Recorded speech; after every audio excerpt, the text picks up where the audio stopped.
As many of us know, LEGO just revealed the first batch of Mandalorian and Grogu sets that will be releasing in both April and May. However, on top of those sets that just got revealed, there's still a handful of other sets releasing from the Mandalorian later this summer, including an AT-AT, an Imperial Shuttle, a Sandcrawler, and many others. And that's what I want to go over in this video. But before we get to those sets, I do have to say, last week I made a video briefly going over the recently revealed Mandalorian sets when they first leaked. However, in this video, I actually want to briefly go over them again because more got revealed since I made that video, and also we have more clarified information on release dates and things like that. So starting off at April 1st, there are two sets releasing. The first one is the Mandalorian Brickhead set. I don't care about brickheads at all. I actually never talk about them in my videos, but I'm just mentioning it here in case any of you guys are interested. This is releasing on April 1st. But the other set is 75460 New Republic X-Wing Starfighter with 558 pieces and a retail price of $70 US.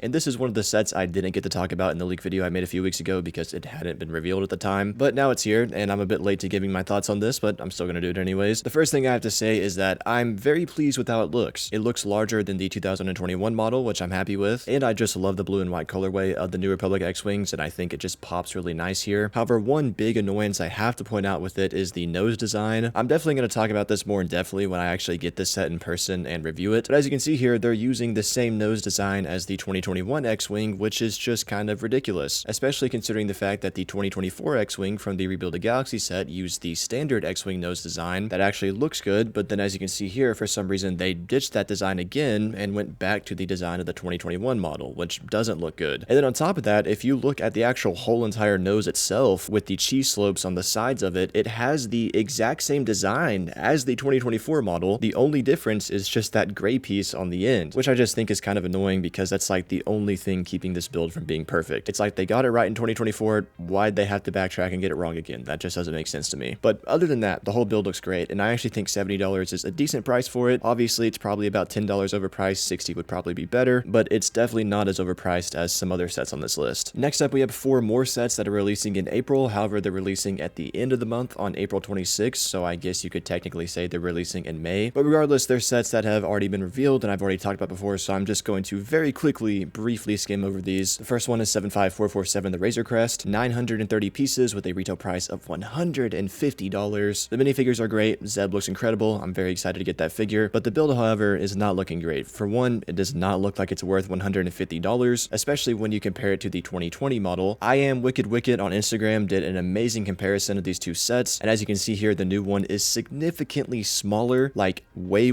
smaller. And if you're wondering, the 2020 model had a retail price of $130 in 2020, which adjusted for inflation is about $160 in today's money. So that technically makes what's supposed to be a $10 difference between these two sets from the older one to the newer one. However, as you can see, the newer one looks a lot smaller than a $10 difference. So yeah, it really is shrinkflation at its finest. But then on top of that, not only is it smaller, the shaping of it is just for some reason completely butchered. Especially in this picture right here, you can see it just looks too short. It looks scrunched up. It doesn't look as elongated as it's supposed to be like the 2020 model. And then on top of that, the engines also look a bit too big. The engine designs themselves look good, but they just look too large. And it's just like, dang, they downsized it, but at the same time, they also kind of butchered the shaping. Little double whammy there. However, one thing I do have to say is I love the yellow on it. I think the yellow and gray looks amazing together. Now, I am very concerned that the yellow of the stickers is going to be discolored from the yellow of the pieces, but aside from that issue, I do like the colorway. But again, in terms of the shaping and the size, they did kind of ruin it. Next up for April 26th, we have 75444 AT-RT Attack with 297 pieces and a retail price of $45. Absolutely terrible, almost as bad, if not just as bad as the recent 327th Battle Pack. But I do have to say, for the most part, I like the builds. It looks like the AT-RT is some type of new Imperial version that looks different from the Republic versions that we're used to. And then also, I think the Hoth turret looks pretty cool too, especially the terrain at the bottom. I think they did a good job on that. And then also, there's the Imperial Remnant AT-RT driver, which is a cool looking figure. Very reminiscent of the Shore Trooper and the Imperial Hover Tank driver, which are some of my favorite figures LEGO has ever made, so I'm excited to get this one. However, for that awful price of $45, I think we could get at least 2 of them in this set, but no, we only get 1, so that's pretty lame. Next up is 75445 Anzellan Starship with 701 pieces and a retail price of $75 US. Like the X-Wing, this is another set that wasn't revealed yet at the time of me making my last leak video, but to briefly give you my honest thoughts based on these product images, I have to say the ship itself is just kind of ugly, and that's nothing against LEGO. I mean, I assume they they recreated the source material pretty much perfectly here. It's just simply the ship in Star Wars is just not an appealing ship. However, on top of that, I do have to say it kind of looks like a cool background ship you'd see on like Corellia or something, some type of like freighter or something. I don't know. That's kind of what I first thought of when I saw this. So I guess if you're a mock builder, this would be some type of cool background ship. But as a lead set for a wave of a movie that has main characters in it, I just don't think it's very fitting. It looks like a background ship to me. On top of that, for $75, it also doesn't have any real minifigures. It just has Grogu and a few Babu Fricks. So I think that's kind of ridiculous. But I mean, other than that, it just looks like a background ship. It looks like a freighter or something. And I think right when it releases, it's going to get some attention, but then everyone's going to move on from it. It's going to go under the radar, and it's probably going to kind of have the same fate as that Skeleton Crew set that released in 2024. You know how everyone kind of just forgot about it and doesn't care anymore. And then lastly, for April 26, we have 75446 Grogu, another buildable Grogu. 1,200 pieces, $130. And yeah, I don't care about this set at all. Another buildable Grogu. It does not need to exist. LEGO is absolutely milking buildable Grogu because LAN members and freaking Disney adults absolutely eat sets like this up. But for fans like me, and I assume most of you guys watching this video, you don't care about this set. So yeah, that's all I have to say about it. Moving on to May 1st, the sets that are actually releasing on May 1st, not April 26th. There's only two from the Mandalorian. The first one obviously being 75442, the UCS N1 Starfighter, with 1,809 pieces and a retail price of $230, the standard May 1st UCS price. I don't really have a whole lot to say about this one. I'm expecting it to look good. Pretty much all of the oversized UCS Starfighters look really good on display, so my expectations for this one are fairly high, I guess. Now, I've heard that this set is rumored to include some of the monochrome pieces. I doubt the whole entire set will be those pieces, but I wouldn't be surprised if a few of them are in there. I know a lot of people want this entire set to be chrome, but I'm pretty sure for the most part it's just going to be a lot of gray. However, who knows? There could be a lot more chrome in it than I'm expecting. And then on top of that, the minifigures are just the Mandalorian and Grogu. This was the first set that we knew of that was going to have a new Grogu mold, and now since the other sets have been revealed that I just talked about, we now know what that new Grogu mold looks like. And as for the Mandalorian, I assume it's probably just going to be the standard one that they've been using. I mean, since it is a UCS set, there is a chance it could be an exclusive one, but I wouldn't be surprised if it's just the standard figure. The other set from May 1st is of course the GWP for the UCS N1 Starfighter, that being 40917, the Darksaber. This will be a gift with purchase in between probably like May 1st through May 5th of qualifying orders that will most likely be a threshold of $160. I think that's what it's been for the past few years now, so I wouldn't be surprised if it's the same this year. And this is another one I don't really have much to say about. I'm not a huge fan of the lightsaber GWPs. Well, actually, I do have to say the episode 6 Luke Skywalker's one from the sail barge is a really cool one, but excluding that one, I've just personally never really been interested in these. And then on top of that, I feel like this one's probably going to be kind of underwhelming considering the fact that we're coming hot off the heels of the Kamina one from last year, 2025, and then the Droid Carrier from 2024, which are both S-tier GWPs in my opinion. So this one compared to those is probably going to be pretty lackluster. Moving on to June 1st, there is only one Mandalorian set releasing, and as of right now, we don't know what it is. We know all the details. It's set number 75461. It has 1,028 pieces and a retail price of $100. But other than that, we do not know its identity. However, I do have to say that piece count of 1,028 and then that $100 price point does pretty much immediately tell me this is going to be a buildable character, and since they're releasing a buildable Grogu, it makes sense for this one to most likely be a buildable Babu Frick, and it will most likely be to scale with the Grogu. I mean, as of now, that's obviously just a prediction, but I'm pretty confident that's probably what it's going to be. But now moving on to the sets that are actually more exciting. First up, on July 1st, we have 75459 Imperial Shuttle with 961 pieces and a retail price of $140. And as you can see here, it's actually going to be based off one of the Mandalorian seasons, including the Mandalorian, a Stormtrooper, Moff Gideon, and Pin Pershing. I guess that's how you say his name. But I assume it's going to be based off the scene from like season 2 or season 3 of the show where they extract Moff Gideon from that wrecked Imperial shuttle in space. I barely remember this scene, but off the top of my head, it's the only time I remember an Imperial shuttle being in the show, so I assume that's what it's based off of. But regardless though, I don't want to be that guy that gets my hopes up, but I actually do kind of have high expectations for this build. And the reason is because when you look at the 2015 Imperial shuttle, which is one of the most legendary sets ever made, that set had 937 pieces for $100, and this new one has 961 pieces for $140. And when you take that 2015 Imperial shuttle's price and adjust it for inflation, it comes out to, well, about $140. So that does make me expect that this new one here is going to be close to the same size as the 2015 model, or at the very least bigger than the 2021 model, because that one is absolute absolute trash. So again, I'm not going to get my hopes up too high, but because of that information I just showed you with the price adjusting for inflation and then the piece count, I am expecting this one to be a pretty solid set, close to the 2015 model. And then lastly, we have two sets releasing in August. The first one is 75453, a Sandcrawler with 1,700 pieces, a retail price of $200, and it's going to be based off the Mandalorian Season 1, and it's going to include Grogu, 3 Grey Jawas, and then this list I'm looking at says a Muddy Mandalorian. And then on top of that, I've also actually heard that this set is supposed to include the Mudhorn as well, which I think is pretty cool. I hope it's a brick built, and I'm excited to see what it's going to look like. Now, what's interesting is that the last LEGO Sandcrawler in 2018 had a piece count of 1,200, and this one has a piece count of 1,700, so that's a pretty significant increase. And obviously, you could say the 500 extra pieces are going towards the Mudhorn. However, I'm not gonna lie, that doesn't seem like something that would take 500 pieces. I'd imagine maybe 150 to 200. So with that in mind, that does make me think this Sandcrawler might be significantly larger than the 2018 one. Or on the contrary, I guess the Mudhorn is just going to be way more extensive and complex than I'm expecting it to be. And then last, but certainly not least, the last set on this list, and the second set releasing in August, that being 75444 AT-AT.